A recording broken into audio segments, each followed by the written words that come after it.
Well, now you can't, but you can be a partial owner. I'm done.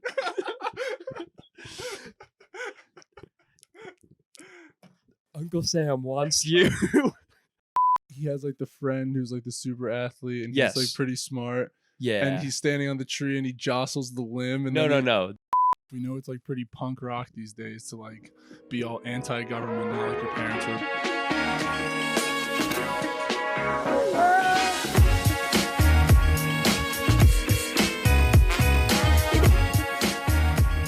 And we are live. Welcome back to A Couple of Fellas, video edition, baby. How about that? We got one for you. Then we went to Discord for a week, but we're back. Multicam. With a high production value and everything. Oh, yeah. If I edit this one for real this time, I should switch back and forth with my finger to each one. Oh, man. Just make everyone vomit right off the bat so they know we're not playing around. You're putting a lot of it on yourself already. I want to say also, I have a question for you. As far as like the background goes, how many times do we want to deliberately be like, all right, now where are we? You know what I mean? I don't know, but I think that we could use the green screen to sync with our timestamps, and that will help us keep a pace with it. Oh, wow. So maybe 10 or 12 different backgrounds per show. Dude, I would honestly appreciate that so much in some of the podcasts and stuff I watch on YouTube, because like, look at this, next steps, baby. You have the timestamps and everything, but sometimes you just want to scroll through, and if you could actually see it, like the background, right? Yeah. Because it doesn't need to fit the whole conversation down to every detail. Right. Like, that's not the level of YouTube that we're doing. Yeah, of course not. Quick change clips. Right. But as long as it fits like the major theme of whatever chunk, that'll work. I feel like we could also do it in a similar way to like... We should start with like a podcast studio or like a professional audio studio behind us. Yeah. For this one where we're talking shop. Yeah, sure. Yeah. People love the shop talk, I think. I hope. Maybe they don't. That's actually something I'm curious if our friends like who listen to this give a shit about our shop talk stuff. Let us know. Yeah, I wonder. That's fine. Let us know.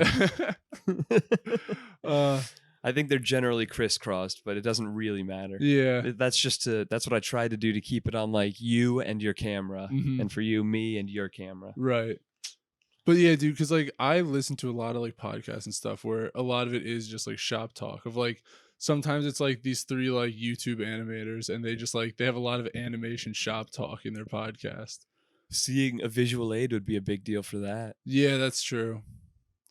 Maybe more so than even the audio engineering. Ugh, that's not what we're doing. I'm mimicking YouTube videos poorly, by the way. Yeah, dude. Cutting and dragging and kind of figuring it out as I go. If I have an idea, I'll Google it. But dude, yeah, Premiere Pro is really made for idiots, I would say. It's pretty dumb proof. You can be pretty dumb and like just pump stuff out like pretty quick. Case in point. Yeah, exactly. Episode 68, this might be. 67. 67. Sounds about right. Cheers. Hey, how about that? 2/3 of the way to 100. A hundo. Oh, yeah. Wow. We're getting there. Look at that. We should mark each next fraction down. So next 75% we'll have a big party. Yeah, for sure. And then we can do it with subscribers once we get past 12. That'd be fun, right? Imagine dude, getting any to day celebrate now. 100 subsrisbers. Oh. One day we'll look back on this and laugh. Yeah, because we only got 13. And when we had to pull life support on it. Yeah, exactly. 14 years down the line. We were getting canceled. Yeah, we should promote it somehow. Which means it might be time to go through with that branding change we were talking about last episode. Oh, yeah. If it's time to do, or if we're going to do a name and image change, we should do them, I think, at the same time and right now as we're transitioning heavily into video. My question is, do I like it better? And I don't know. But we also could be a couple of fellas forever. Yeah, exactly. It's tough. Yeah. It's difficult. Sometimes you have to kill your babies, but what if the baby doesn't want to die? Has the baby gotten a fair shake yet, is my question. Probably not. No, I don't think so. Good. We've barely been doing a test drive. I'm going to bounce this fucking baby. Yeah. Yeah, no, that's fair enough. We'll probably let it roll to at least a hundo. Yeah. We'll have a little party with some hats. Oh, yeah, I can't wait. Then we'll kill it. Yeah, we'll go Stupid out on fucking that high. baby. We'll go out on that absolute high of 100 subs. 100 episodes. This is I'm too much I'm less power. confident on the subs. Oh, 100 episodes. All right, so 100 subs or 1,000 episodes, whichever comes first. Fair enough. That's only Yeah. what 20 years of podcasting That's at one a it. week. 20 years, dude. Oh my Be there goodness. before you know it. Dude, I could like have a kid in that time. He'll grow up with this podcast. It'll be a perfect gift to give him. Do you think it's possible if we were to continue doing this for 20 years? Not saying that we make significant gains or change much about the way we do it, but we do not backslide in this hypothetical in quality. Right. Do you think it is? Where would you say the minimum would be that it could land after 20 years of consistent and incrementally better or neutral? Right. For 20 years. Like, I feel like were someone to be that consistent, anyone, you would have to have some level of following. Like, Right. the internet doesn't miss phenomena like that. It would get blown up to some extent. Yeah. But it to doesn't what need to extent be are we very talking, big. I It might wonder? be, I mean, like, hundreds at least. I think that's reasonable. Okay. Would it hit 1,000 after 20 years? Also, if you did some minimal level of advertising, like maybe post it on Facebook and stuff. Anything. Yeah. like, after 20 years, Yeah. 1,000? Probably. Yeah. 2,000? I could see it. Yeah. 5? Like, I wonder where the balance is. Yeah. 1 million? Probably not. I don't think I could Oh, guarantee yeah, you a no, million definitely people. not. Definitely I don't think I could guarantee that. That's a big number. That's a huge number. 100,000? Maybe. Seems unlikely. I feel like you got to be like actually like I mean, entertaining. it's hard for me to play forward 20 years of growth at the same That's so steady true. but slow pace that we've been on. There's really nothing I've been doing for 20 years. Breathin. Yeah, true. And I'm not 25 getting paid for even. that at all. You guys are getting paid? Yeah, we got to find a way to monetize our breathing. That's efficiency. You got to build your wealth, Steve. Make your lungs work for you. Yeah, seriously. Dude, I'm breathing all this free air out here. Speaking of which, diagram of the lungs. Oh, yeah, for This sure. is the Yeah. left lungule, and that's the oblong lung. The oblong. Please tell me more about the oblong. I need to know. As someone who knows so much about biology, Oh, you don't want to find 2 of those. If you had 2 oblongs, what would then happen? You'd be breathing backwards. What is that? Oh, no. Like a humpback whale, like you would have a blowhole? Not out of your back. Oh. Backwards, Steven. What does that Are you mean? not listening? Are you breathing out oxygen In and the in wrong carbon direction. dioxide? What's not getting through to you? Can you breathe backwards for me, or is it literally impossible for a No. man with only one oblong?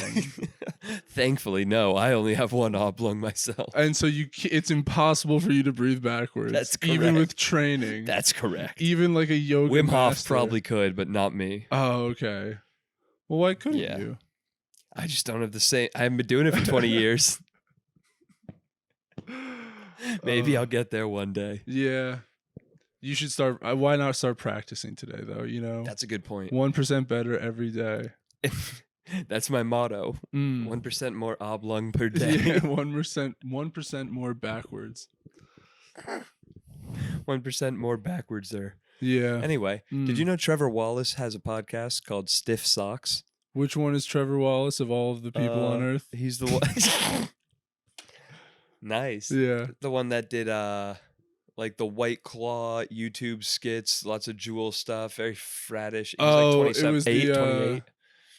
What's the If you law listen in the closely, you claw? can hear. Yeah. What's Ain't no that laws when we're drinking claws. Yeah, exactly. Yeah, that shit. Okay. Yeah, If you listen I know closely, the you can hear the crackle of a jewel.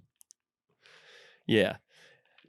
YouTube personality and I guess comedian also. Right. But he has a podcast called Stiff Socks, Okay. which leads me to my question. Right. Have you ever made a sock stiff? No.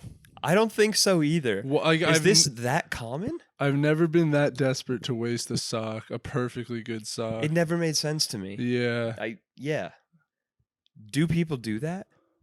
It seems like it's an everyone joke, but like I've only asked you, and Right. we're over 2, so the data points overwhelmingly to nobody does this. Yeah, right now. Yeah, there's no way it's a myth, 100% of our though. data points. Yeah, there's no way it's a total myth. Agreed. But are that many people that dumb? There's you better think- options. Do you think people just hear about that and they're like, "That's a good idea"? Like, I gotta. I'm gonna microwave my sock. Like, oh, this is something people do. It's fine. It's fine if I ruin a perfectly good fucking sock. Or, God forbid, you throw that like in the hamper for your mom to do in the laundry. Like, yeah, right. you That's always the monster. second half of the joke. Yeah. Your poor mother, Jesus Christ. Or you just throw them out. Yeah. And that's not a great use. Yeah. Go with the no. banana peel option if you're gonna be chucking it out after. To be fair, at one point in my life, I was overflowing with socks. It was bad. That's one way to clear house. Then Yeah, that's true. I'm flipping positions.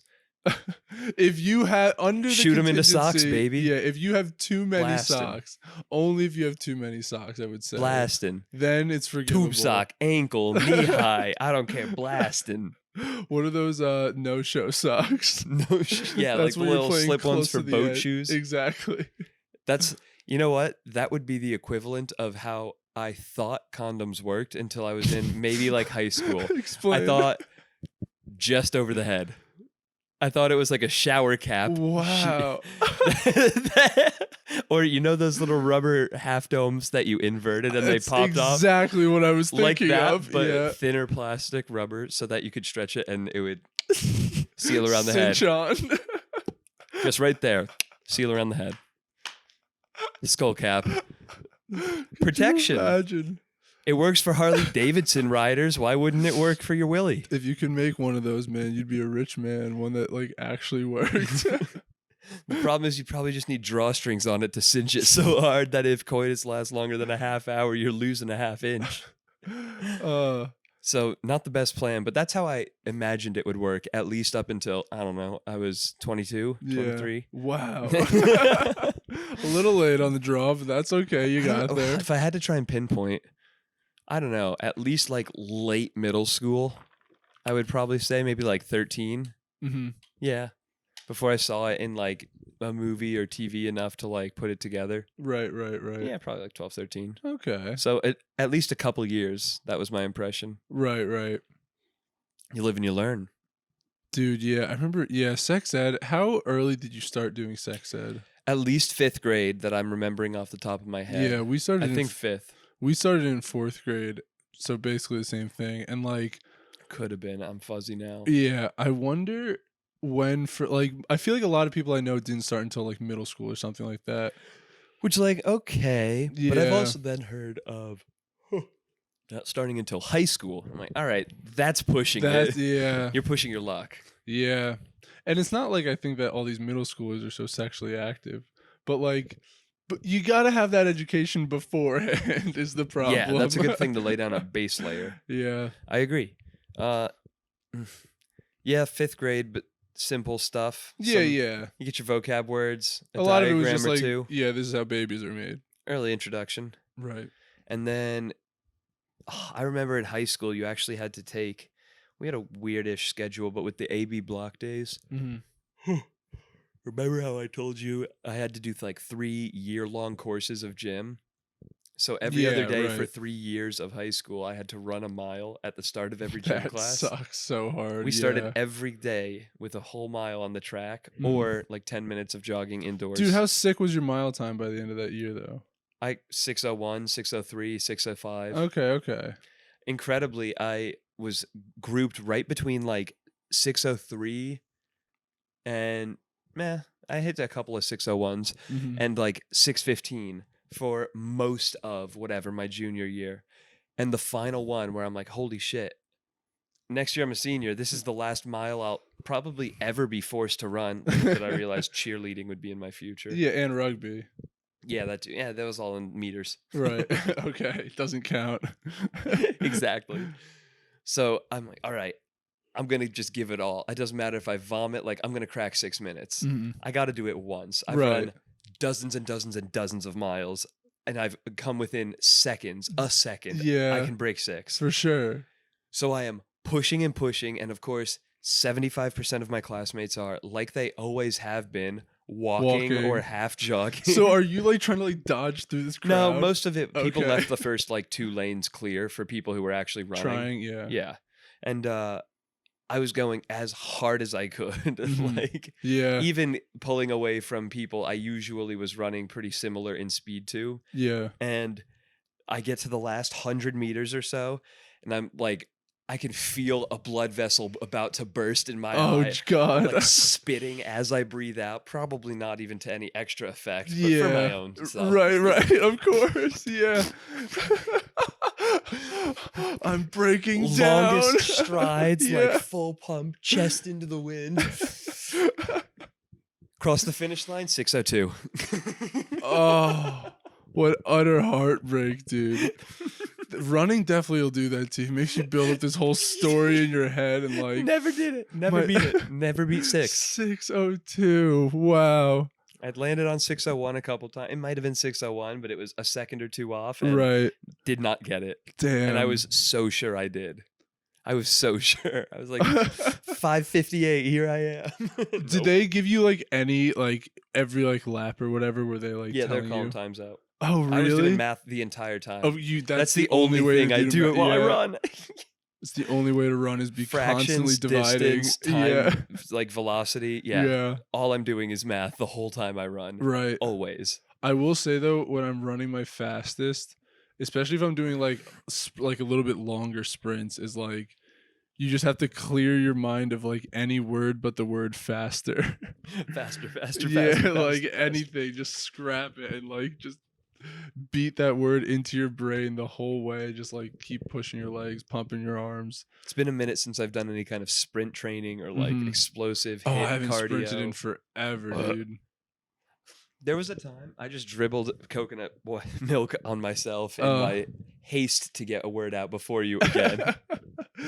Jesus, I'm becoming Not this time, Bert Kreischer. motherfucker.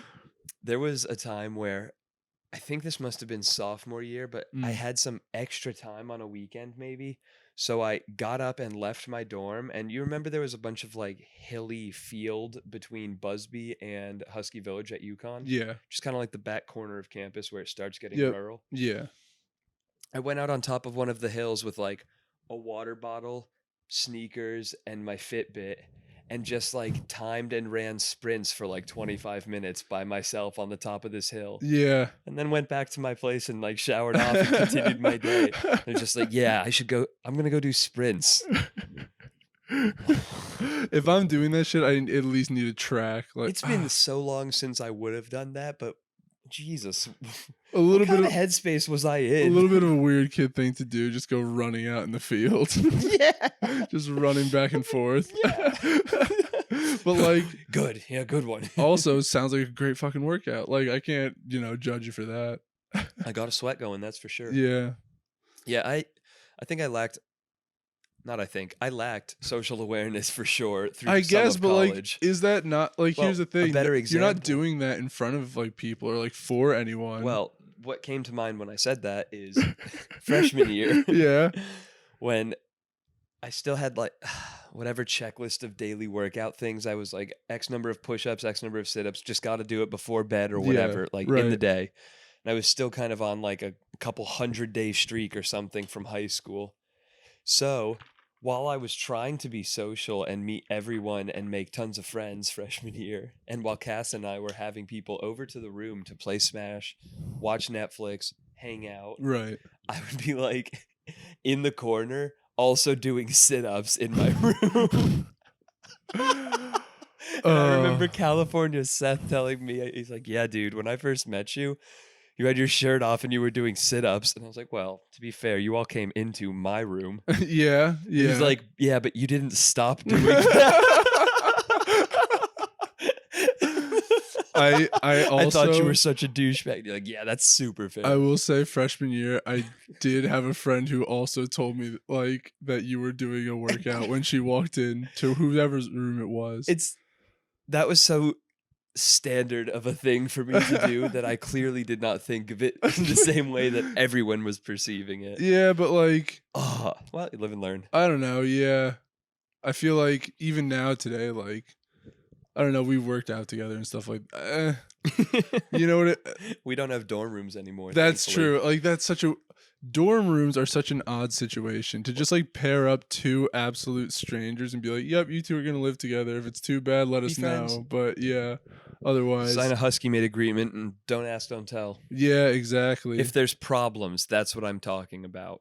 It kind of worked out for me though the one time I went like truly random. Is that Yeah. Shout out. do we bleep? Maybe. Okay.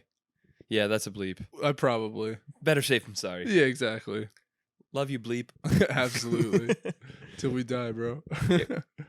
We could get good enough at self-bleeping that we don't even have to do it in edits. We could, but We could also just do it we in could also edits. miss them, yeah. So It was just a thought. yeah. Didn't have to shoot it down like that. The thing is, if I knew I was gonna bleep it, then I wouldn't say the name. I'm trying to think of more jokes off of that, but I'm not riffing quick enough, so let's move to the next. Yeah. But yeah, no, just like being paired up with an absolute stranger like that in a building. Facebook was the marketplace, and that has not always been how it was. Like, what do you think it was like getting a roommate in the 90s? Truly, like a walk in on day one and be like, okay, Oh, nice to wow. meet you. That's so true. Like, the internet as a way to even preview your roommate choice is very new. Would you get a name and an address to send a letter? Probably not. I feel Right. like you didn't read about that in Catcher in the Rye. Like, they didn't Yeah. know ahead of time. Yeah, that's so true. You just figure it out when you get there. Oh, see if you can quickly place this. It's on the tip of my tongue, but there was a book that I read probably in a high school English class. Okay. I think maybe a Yukon one. Okay. And maybe a Yukon one. The guy, he went to Princeton in the novel, but this is like, it's some great American classic, but he Oh. goes to Princeton and is a writer, I think, for the newspaper. And I don't know, it takes place maybe like sometime mid 1900s. Is this the one with the guy who like he has like the friend who's like the super athlete and Yes. he's like pretty smart Yeah. and he's standing on the tree and he jostles the limb and No, then no. That's something else, but that's a boarding school. I read that one in high school for sure. Yeah. Oh my god, I hate that my recall just isn't working right now. Doesn't matter. They're all Okay. kind of blends of boring books. Right. Yeah, it came to mind. Doesn't matter. I did end up having to take English classes in college, and I Right. tried so hard not to. Like, I did Really? a couple of APs in high school, and I tried to get everything to cross count as credit. Yeah, I just didn't want to spend time doing English, Right. required reading and essays, and God forbid, forced poetry for a class and grade. Yeah. Like, not my thing. I will say, I think that I did end up learning some, at least from the course or two I took, like junior, senior year. I think that it did probably improve my essay writing for med school apps and stuff.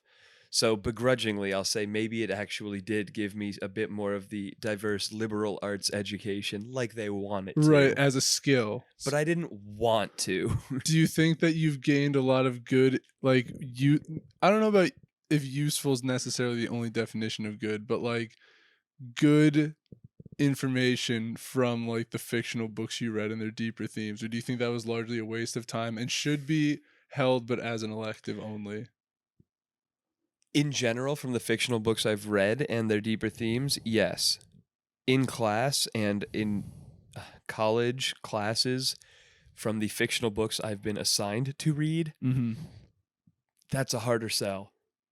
Maybe. I think that there are some Like deeper Shakespeare. themes that connect to things, but I don't think I've ever been one to go so heavily into analysis and to put weight and personal belief into my analysis of literary works for it to carry much long-term deep meaning for me. Right. I think there have been times where a book deals with a particular topic or theme that I am curious about or interested in, and it has given me contextual information or answers to a question I had, but less so from classroom discussions of what did Hemingway mean when he was feeling this. It feels more like we're playing like a crossword game where you're just trying to find like enough things that line up in the English teacher crossword box of these are literary deep ideas to Okay. string together a thought that impresses the class. And that's what Right. most people are doing. It's not, yeah, it I think doesn't. it takes a gifted teacher. And we had a weird thing happen in my college class where we had one teacher for like 4 or 5 weeks, and then I think he had a problem with UConn and he left, and we got some dickhead who Oh, sucked so bad that after 2 or 3 weeks, so many of us had complained so often that he got booted, and we got a third professor to carry us through the second half of the semester. The first dude was incredible, and I was excited for the course and learning a lot, and it was deep and interesting and introspective conversations that he led. And then we got dickhead, and my faith in the ability of an English class at college to be worth anything was mhm. completely and forever shattered. Wow. Yeah, I feel. Educational system pulled a little whoop-de-doo on us. I thought we were about to have the best professor experience ever. This dude was crushing it, and I guess, I don't know, something with like a conflict in job roles or opportunities or something. He ended up Mhm. leaving. Bummer. Yeah, I feel like I've definitely had, and I mean, I guess you could say this for all teachers, but I've definitely had both the kinds of English teachers that one makes you feel like writing is just like a set of rules to follow, and then like the other kind that like inspires you to like want to write well. Create. Yeah, exactly. Like to build an argument and like use what language you know to like build the best argument you can. And sometimes that means you got to learn some more language, but like it's worth it if you can like say what you think. And then there's some people who are just like writing is just like a set of rules to follow. Like this is like good sentence structure. Like, I don't know. I got a mix of both. Yeah. Weirdly enough, I had my AP Lit teacher was the same guy who I had 4 years of Latin with, Hmm. 2 of which were AP. So talk about a rigid linguist. Yeah. Yeah. I had it ingrained in me, especially with the AP essay prompts. We had, whatever it's supposed to be, you get like 50 minutes or 60 minutes per essay, basically, Hmm. and have to crank out a 3-page essay. Right. We were doing at one point for AP prep 2 or 3 of those a week for homework, and also 1 or 2 in class a week. Hmm. So we were doing like 3 to 5 essays a week for months, consistently, just cranking it out. And That's so much it was writing. horrible, but it also drilled it into me. And now I can like construct a pretty straightforward essay argument Yeah. Fair without enough. a lot of thought. So I don't know. I hated it. I hated it, but there is some applicability to the skills and from what you get out of drilling and language with rules. I'm curious, did you ever write an essay for an English class, or maybe, I guess, even a history class, where you fully believed in what you were saying in the essay? Like, you really thought, or like maybe in like your analysis of some set of historical events and like providing an opinion on it, but the teacher, like, and you really thought you built a case, but the teacher disagreed with you and like marked it off? Nothing Or, immediately comes to mind that stands out, although there certainly have been a handful of cases where I had a core argument or theme or idea in my project or paper mm-hmm. and was just told like that's not correct. Right, right. But then I by the can't time the final yeah. project had to come around, you like Yeah, had been like, all right, I just want to get this I'll be A. honest, dude. I have always played the game of Yes, school. dude, absolutely. And it Absolutely. is Me where I too. thrive. It's why I love academia. It's why I want to go back to school. It's why I Hmm. think even testing.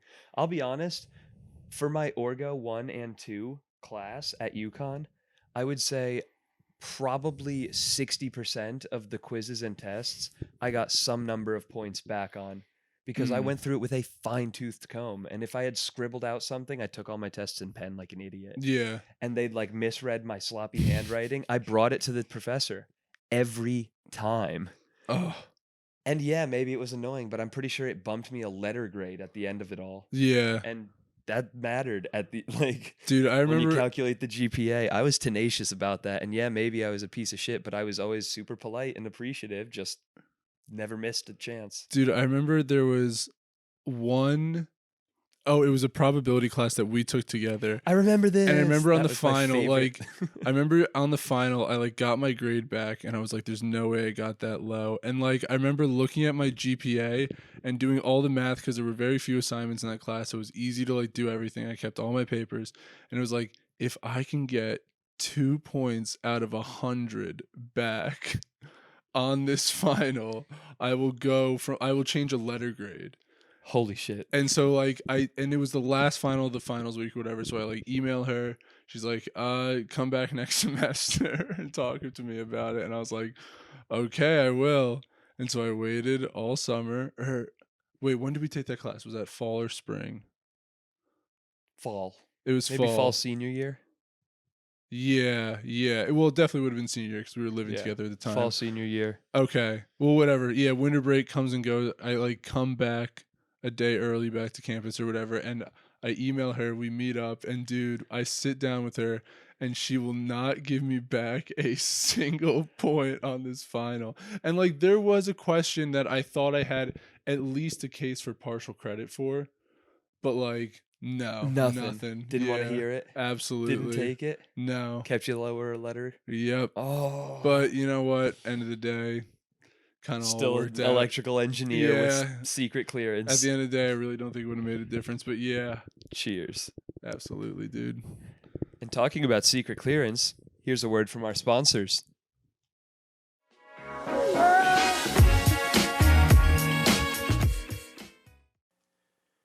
Today's esteemed sponsor is bum-ba-da-dum. The United States government, everybody. We all know them. We all love them.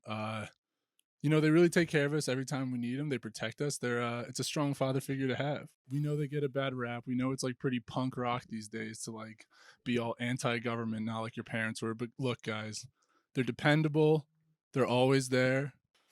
Go online now to usa.gov/fellas for your application to citizenship. To let them know that the fella sent you. And on your way there, make sure to hit the like and subscribe button. Have you ever wanted an Apache attack helicopter? Yeah, the government won't give it to you, but they do have them, and you can kind of like look at them, which is pretty cool. And being a citizen of the United States kind of makes you like a stockholder in the U.S. government. So in some small sense, it's like you own an Apache attack helicopter too. Have you ever wanted to own an M1 Abrams tank? I have. Well, now you can't, but you can be a partial owner. If you back the U.S. government, support our government, support your government, or they'll come to you and support you for them. Exactly. Too. Our lovely U.S. government. They protect us. They really, I mean... They give my brother a job. They gave my dad a job. They've been employing my family for generations. And that's why everyone has jobs, because the government just gives it to them. Don't you like jobs? If you want a job, go to usgovernment.com/gov/co.fellas. It's the United States government.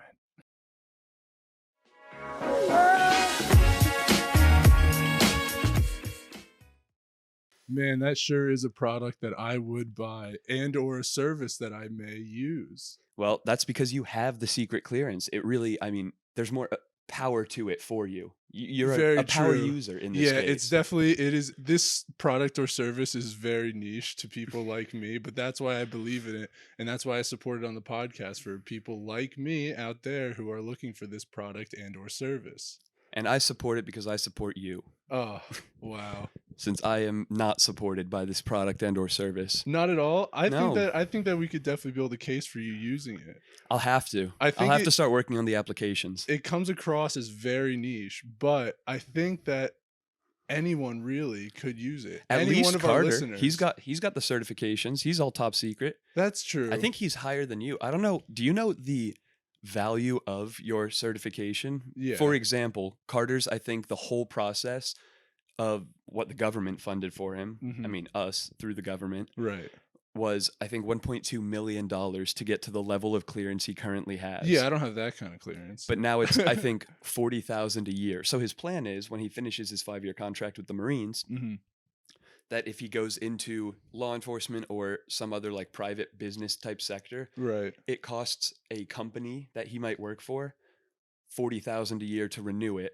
Yeah. versus 1.2 million to get it for one of their employees de novo. Right. So the economic value that he brings in having that active and having a company like renew it for him Mhm. is huge. That opens doors. Why does it cost so much money to give someone clearance? Like, Huge levels of background checks. I think yeah. he So had it's to do just people. polygraph testing. Is it Like, just like people you got to pay to do the checks? I'm sure that there's something that I've gotten a little bit more awareness of through the industry work I'm doing as medical product Mhm. engineer is that there is such a broad hidden depth to everything that goes on that requires a backlog of traceability, paperwork, bureaucracy. Yeah. Like for him to get that one portion of it done, let's say the polygraph portion that I know he had Mhm. to take, yes, they had to pay the polygraph operator, but also probably some type of rental and insurance fee for the machine and equipment, Right. plus probably a booking fee for the site. Plus, they're probably paying in part like certification fees on the back end for the company that calibrates the machine, him, that guy who did it. Like, Yeah. there's such a backlog. Everything that documents downstream, or I guess in this case, maybe upstream, Mhm. the veracity and effectiveness of that test has to be in some way regulated, back checked, audited by other company. Like it's the same reason that I hold one catheter kit in my hand Mhm. and it's got, an 18-inch carbothane, like a bunch of medical product stuff, like Yeah, plastic, yeah. rubber, moldings, a couple of syringes, some gauze, this kit. Mhm. And it costs $900.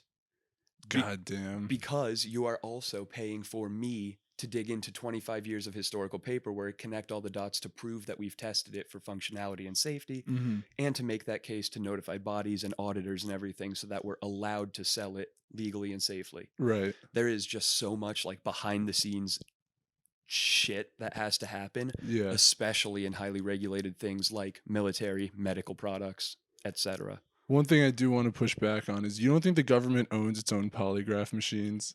I don't think it's paying a service fee for the machine every time I they're think using it's it. complicated more likely than not in that they most likely contract some other agency or body. Even within my company, Mhm. everything is so siloed and differentiated by department that like never mind this business unit versus the one that I am in, the huge overall umbrella, Yeah. within like subgroups, like teams side to side, people butt heads over budget or responsibilities or what, like who owns what Yeah. task. For sure, the Marine recruiter or sergeant has nothing to do with the polygraph, and it comes from someone else's budget, and there's some allocation of funds. Yeah. And because it's the government, it's super bureaucratic and inefficient, and someone is probably crooked profiting off of it. So the margins are huge. Yeah, no, for sure. I bet that they, on top of whatever other costs, there's thousands of other dollars. Mhm. I bet it costs the government to do this, like, whatever, 2-hour polygraph test Yeah. tens of thousands of dollars ultimately. Like I bet that test alone probably cost them like 60 grand Jesus. because there's just so much shit that gets tacked onto it. And Yeah. that's how you end up with like, yeah, jets cost 70 million, the best ones, but that's how we spend 150,000 times that in a Right. year in the Yeah, military. yeah. It's not just like soldier salaries, medical fees, and bullets. Like Mhm. a huge portion, I would say I don't know for sure, but I would bet the vast majority, 70, 80%, Mhm. is like fees and cross transfers and payments and like just stupid bureaucratic nonsense. Yeah. Because That that's the way the world works now. yeah. That's one thing the socialists never get is that separation between labor and value. People are like, if I make a pencil and it only costs $3 and then my boss sells it for $6, pencils may be a bad example for these numbers, but it's like I have added $3 of value to these materials and I should get that money. It's like, no, by the time it sells, there's a lot of hands and a lot of processes that it's been passed through. Like to think And that everybody gets a cut. the only difference between raw materials and products is the work that, I don't know, someone put into it.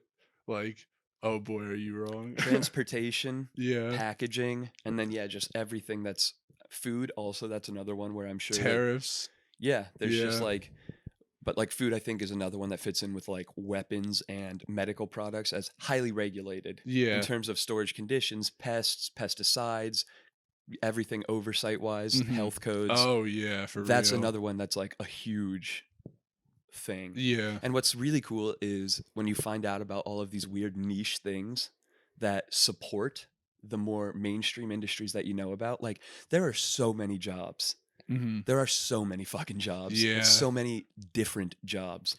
A great example is I have an uncle who, in the best sense that I can describe it, his job is to scout locations for new hotels for existing chains, which is like, okay, I guess, yeah, somebody would have to go to the place and be like, yeah, this is a good spot. Yeah. But You man on the ground. I've never thought of that as like a thing people steer towards or know about. I've never Yeah. thought of it at all conceptually, like that must happen until I Right. heard about it.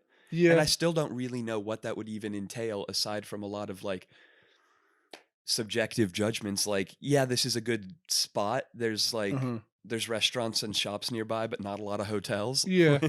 I mean, yeah, you're like you're an inspector in a way, you know? Are you an inspector or are you more like a real estate agent or broker? Yeah, and I don't even know what actual like functional purpose he, not that he doesn't yeah, serve a you'd be like purpose. I don't know what.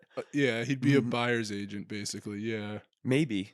Like Yeah. I don't know if he's interfacing with landlords or people who sell. I Or don't who know if own the he's property, scouting yeah. cities or like individual sites that are for sale. Mm. There's so many details about that whole career path and Mm. valid and needed career Mhm. that I have just never thought about. And I think that Yeah. those niche jobs are super cool. I was recently talking to someone who works, they are in marketing for this company, but it is an international explosion prevention company. Yeah. And I'm like, okay, you need to tell me more right now because I've never heard of explosion prevention as like a service Yeah. provided. I don't want to explode. How do I prevent I it? kind of thought that was on everybody who deals with explosive things, Right, right. incendiary products or bombs or Yeah. pesticides No, they don't got to worry about it now. The and explosion prevention people are here fertilizer. to save the Like, day. and so I was like, yeah, like what happened in Beirut last year? And they Mhm. were like, kind of, yeah, like Beirut or Chicago in 2018, I If they think it hired was. me, it never would have happened. Exactly. Yeah. But the little bit further response is that it's a lot of like processing companies, food processing and milling and like raw material processing and any places where there's lots of particulates. Yeah. If there's lots of byproduct and particulate that gets mixed in with dust and it starts to accumulate and layer up, I guess Mm. that is a massive explosion risk. Right, right. So this company Wow. does, I guess, like similar to how OSHA is workplace safety, these guys do explosion safety for other companies. Damn. And until I heard that, I had never thought of that as like a thing that is out there needing to be addressed and being addressed by a business. Mhm. I feel like there's a lot of very niche Yeah. fields where relatively few companies probably have the market cornered. I And remember I don't know, it's wild. when I was in, I think middle school, maybe high school, I don't remember, but we had like a career day basically where like a lot of it was like people's parents coming in and like talking about what they did, or just like local business people coming in, whatever, or whoever came in. Lots of different things. Teachers, like older children, like one of them was an anesthesiologist, I Oh, hell remember. yeah. Yeah, and like so but the one guy, and maybe the most memorable guy, was this guy in town. His son was in like elementary or middle school, whatever, and he had a stump grinding business. Okay. Yeah, exactly. Like that was Okay. his thing. Like if you had a tree chopped down or whatever, like Don't matter how thick, how wide, or how old. I'll grind it. Yeah, because like you think about it, like yeah, chopping a tree, that's easy. Getting a stump out of the ground, That's a huge problem. that's a you need that equipment. exactly. And so yeah, he just grinds stumps for the whole town. He's like made a nice little living for himself. And his pitch was less about stump grinding and more about like, guys, Find a just need. do whatever you like. Do something that no one else is doing and you're good. That's what I mean. Like there's probably a lot of Yeah. things that few or no other people are doing. And like, yeah, you could want to start a clothing line or sell fitness supplements. But who wants competition? These are suffused market, like the ones that people think of and want to do and Yeah. pitch and sell and work in sales for are high competition, like in the public eye, well known about and heavily competed for markets. And Yeah. if you wanted to be an entrepreneur and you go for something in waste removal or like environmental, Yeah.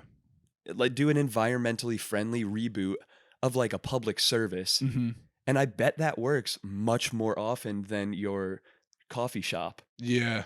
but it's not flashy.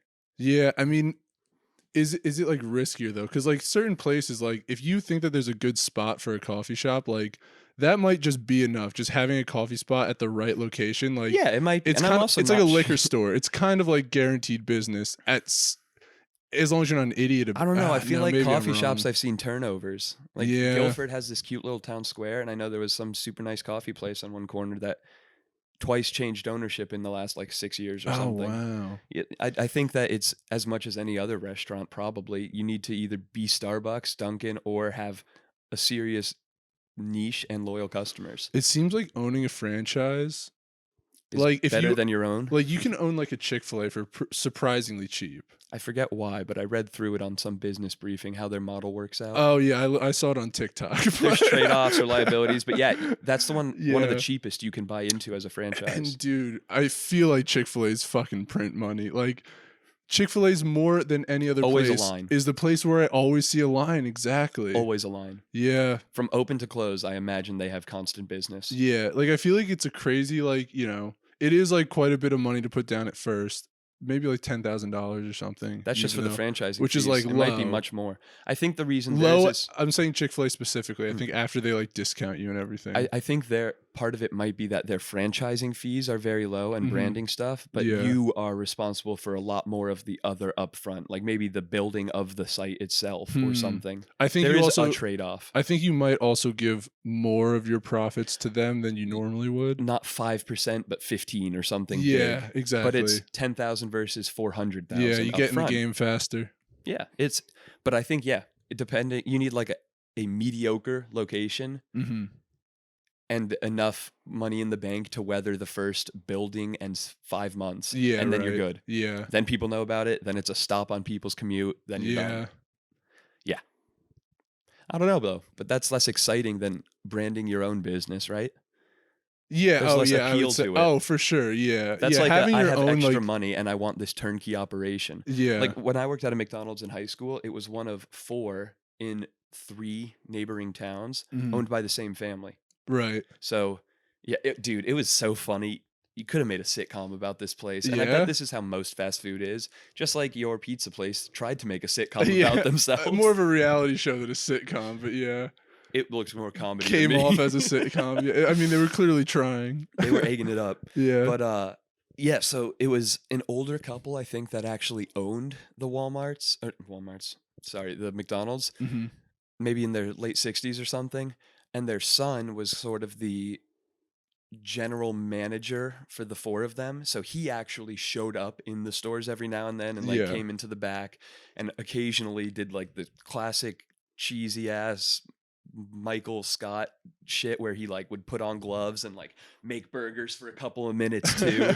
And like, no, you got to do it like this, and just like, Yeah. all right, buddy. But the best part about him was he was like fake tanned up, like Corvette Oh, driving, hell metal yeah, chain, dude. shaved head, like bicep Really? tattoos. How Kind old of was this guy? Like in his 40s, like Okay. basically what you would expect a low tier living it up in Miami dude to Oh, look like. right. Because of this like local empire of McDonald's Hell that he yeah, was the dude. shit at. It was so funny. It's not a terrible way to be. Yeah, he would drive through with his Corvette. Usually, I think in the year that I remember seeing him, there were like 3 different girls, all a decade younger than him. That he like to a T. This dude was the stereotype Oh of the man. child of rich parents who just has this turnkey access to money. Yeah. You're sure it was handed down to him? I mean, they owned the 4, and he Oh, worked right. at like he kind of Okay. managed them was his job. I see. So Wow, yeah. Never had to work a day in his life, is what it sounds like. yeah, that was kind of the way it was painted to me by the people who had been working there much longer. Yeah. The way to do it is the closing shifts, though. If you're out there working at McDonald's, get a fun gang together and work till 3 a.m. and shut it down. Honest to God, those shifts were the most fun. The Yeah. craziest shit happens in the drive-through. You have the Mhm. least filter on. There's Yeah. like fewer people, Dude, fewer customers. I one time had someone fall asleep in front of me in line at the drive-through. Like in their car, fall Yeah, asleep. like, they were, like, up at the window or whatever, or maybe they were, like, one before it, and I was like, "Man, this guy isn't moving," but it was, like, pretty late, and I was, like, kinda tired, so, like, I I took was a just, nap like too. I was just kinda, like, on my phone or whatever, and then, like, after a while, a long time had passed, and some lady, like, pokes her head out the drive-through window, like, "Hey, he's asleep, honk your horn." I was like, "Alright, yeah, you got it." You're too polite. Yeah, exactly. I just sat there for mad long. How long do you think you would how long if you had to put a number, do you think you did wait? And how long do you think you would have waited before you drove around or checked yourself? I don't think how long did I wait? Like 3, 8, It's 10? it's so hard to judge. One, because it was a while ago, and two, because, like, I was also in kind of like A phone warp? yeah, yeah, exactly, a phone warp, a tired warp, all that kinda stuff. Oh, I'll yeah. say, like, it might have been, like, over 5 minutes, though, just sitting Okay. there, We'll say like, like 6, very 7 possible. minutes. Yeah, Alright. exactly. That's like an appreciable amount of time. Yeah, How way long do you too think long, you I would might say, to have gone? just Yeah, Oh, probably. also, he had a really big truck, so I couldn't see past it, and I didn't know if there was someone if he was, like, one space back, if there was, like, someone in Oh, front of him okay. who was Just the taking a problem. while. Yeah. Okay. How long do you think you might have sat there before you moved? Knowing me, it could have been a minute, dude, It was like already 7. yeah, right, like I feel like you coulda hit 15.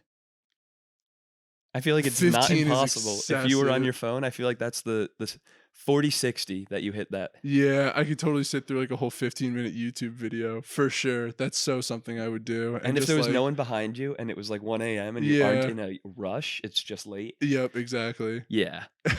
You Very really are too possible. gentle. Yeah. I mean, my horn, I use it so rarely, like, We were almost talking about it never. yesterday. It's so one-dimensional for Yeah, communication. It's not exactly. good. Like, anyone on the street uses their horn and all of this and every driver's like, "Oh, shit, is that for me?" Like, it sucks as a communication system.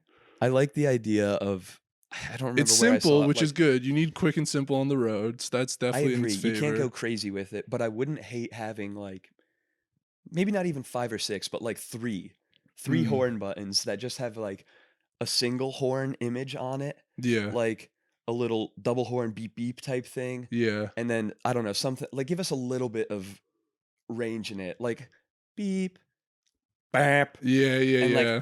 bop, bop, bop, bop, something happy, so it's like Yeah. like a cheers, a soft hello, and then your regular horn. Yeah, yeah, yeah. Something positive, something gentle, and then the usual. I I think that's the 3 I would be like, "Bum, bam, bam." I was thinking of if we would need separate ones for, like, an on your left and an on your right, like, kind of like a turn signal, but for coming up on people who don't see you. You need, like, smoke screen that can blast a big L of smoke out or Yeah, something. or you would use it like yeah, I mean, I guess if someone's, like, not letting you merge or whatever, you could use it then also. Oh, I've done that Slide whistle. yeah. Oops. But yeah, I did that I remember I did that to an 18-wheeler once. I didn't realize he was in a merging lane, and that shit is scary. Oh, yeah, it's I was like, awful. I "Oh, hate it a fuck, this lot. guy has to come in."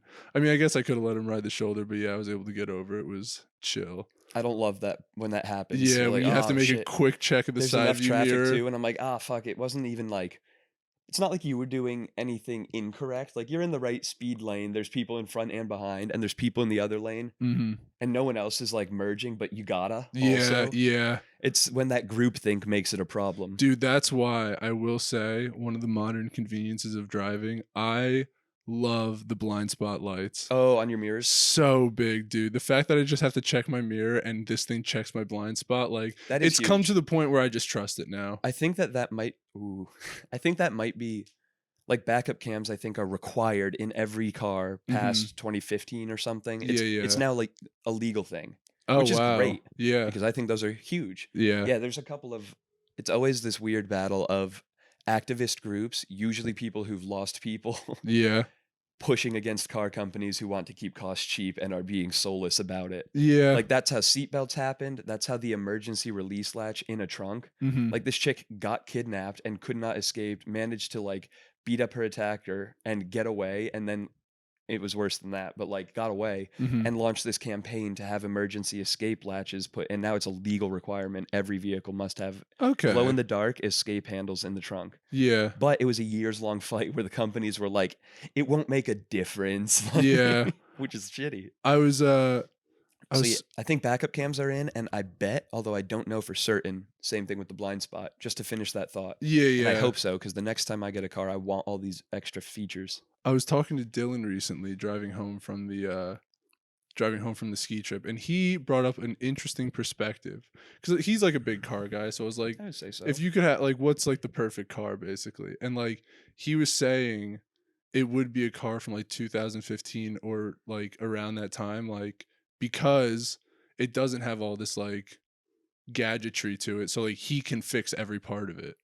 Just shy of when everything was run by computers. Yeah, exactly. Like and like because like that's something that like as far as especially saving on cost and everything. And No, just, that's like, huge. Yeah. Aside from the self-reliance thing, the money is a big part. Yeah, like yeah, exactly. He can just like there's nothing that's like really too big a deal unless he like smashes the thing off a cliff. Yeah, that's fair. He might have trouble ironing those things out. No, that's a fair point. I don't know. I think that my ideal would still have maybe more convenience and safety features than completely fixable by me. Yeah. I wouldn't mind something in the like 2013 to 2016 range, because I think maybe 2013, 2014, I think that's where there's, at least motor wise, still mostly analog, but on the interior you still have touch screens and heated seats. And Yeah. albeit like the Jeep is great, but it's 07. I don't have heated seats or steering wheel. I don't have anything digital on the inside. Like I have an aux cable and satellite radio, and the satellite was cutting edge at the time, but that is Yeah. about as future as my car gets. Dude, the old Jet I had, I remember the heated seat like broke, but not in a way that it wasn't turning on. It was just turning all the way on. It was just turning like like my seat got so hot, and so I like took it in to get checked, and like yeah, there was like a short circuit in one of the Jesus, I'm an electrical fucking engineer, and in one of the relays there was a short circuit. And in the whatchamacallit. thing, yeah, it switches. Yeah, and yeah, it was around the time there's like snow and salt all on the ground, getting all tracked in. Like some of it gets under the seat, and yeah, but that heated seat just got, and like that was. I mean, that's dangerous. I bet. I guess I could have a problem like that. I actually had relays that were very similar to the one that shorted out at the time for my senior design project that I was like soldering. You could have, dude. You could have. I could have, but like. But why risk it? It would, yeah. One, why risk it? And two, like, I don't know, man. I'm sure that I could make it work, but like, am I really going to keep this thing like secure and fixed? Like, I'll give it to a professional. You'll have to keep fixing it. Yeah. I don't know. At some point, niche problems like that, why trust someone else to know? Like, yeah. If you're bringing it to an auto mechanic and they're going to solder a relay, I don't know. Also, how if they're going to replace a whole part, okay, maybe. I also don't know how I was going to get a soldering iron to my car. That would have been an issue, but there's little like plug things for your car. Yeah, I have inverter. Get it into the cigarette lighter. Yeah, I have an inverter like that turns it into an AC out. Oh, but I wouldn't want the car to be live. I wouldn't want to be working with live wires while I was soldering them, so it'd have to be off.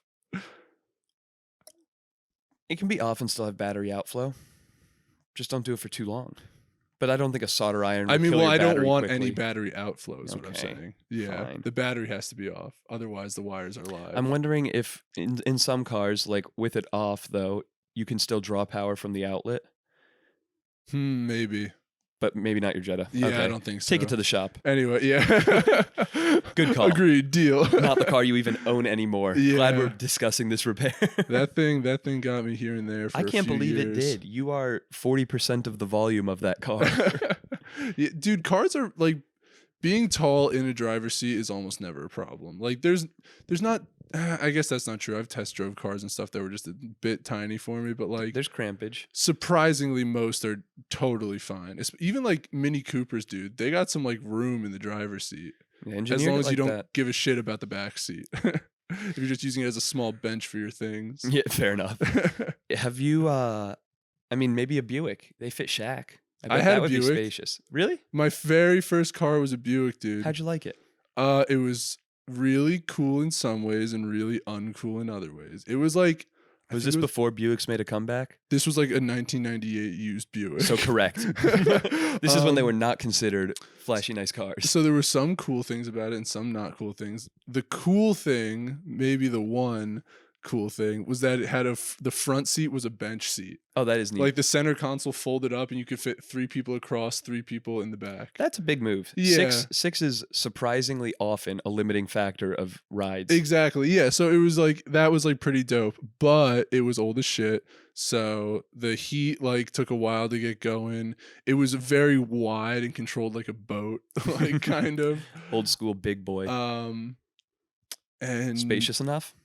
Oh yeah, definitely spacious enough. But yeah, just like I don't know. I felt I like very like weird kind of things like that. Like this house that we're looking for, like bench seats. the space that we're living in is weird, and like this apartment Oh, was like weirder than all the it's other not like boxy and regular. It's like unusual shapes and heights to the ceilings. You mean like yeah. Yes, 100%. I know exactly what you mean. When I look at houses or think of the houses that I want Yeah. or would want to design and live in or whatever, Yeah. it's always the things and features that stand out that I like the most. Like if Oh, a house for has sure. a tunnel walkway between their attached garage, sick. There was a house that I used to pass in, I think, Madison, Connecticut, that had a second story. Like the whole house was happening off to one side, and then there was a covered walkway into the garage next to it, but it was covered by a tunnel, like a floating, it was a second floor hallway between their house Yeah. and the apartment above the garage. That's awesome. So sick. Like an And when a airport? house has turrets, like Oh yeah, sick. yeah. Yeah, the more irregular and unsymmetrical a house is, the more it features and different things. I love Yeah. it.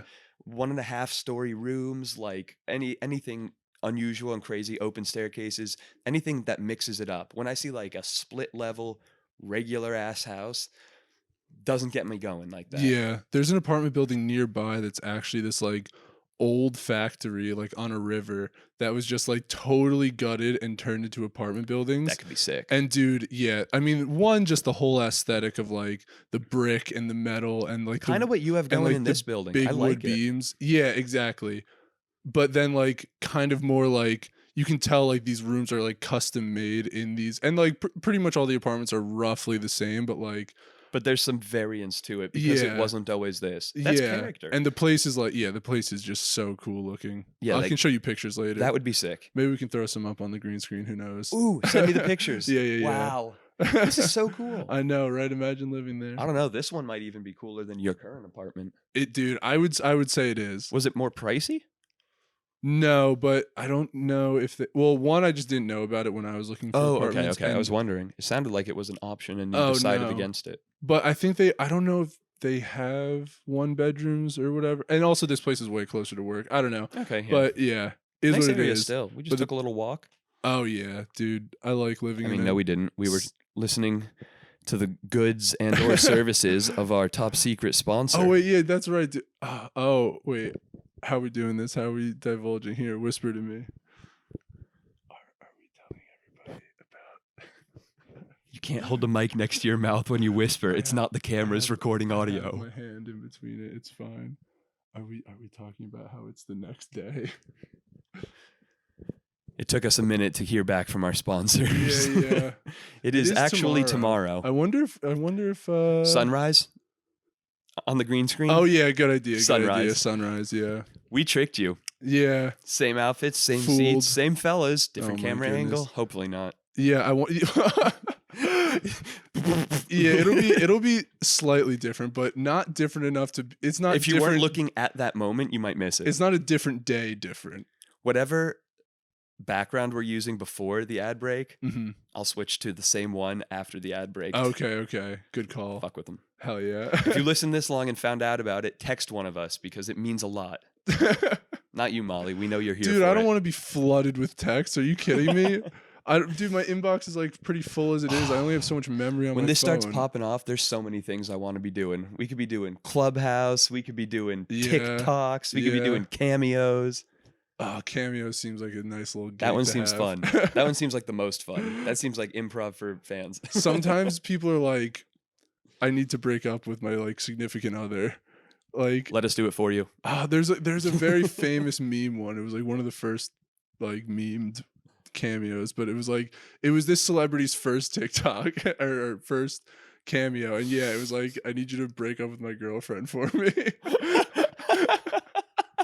Fuck, I really Amazing. wish I could remember who it was. Big Sean dumps you for your boy. Yeah, we can throw him up on the screen. Oh, Whoever that's it who was, it was. with a name tag. Coincidentally, they're our guest on the next episode of Couple of fellas.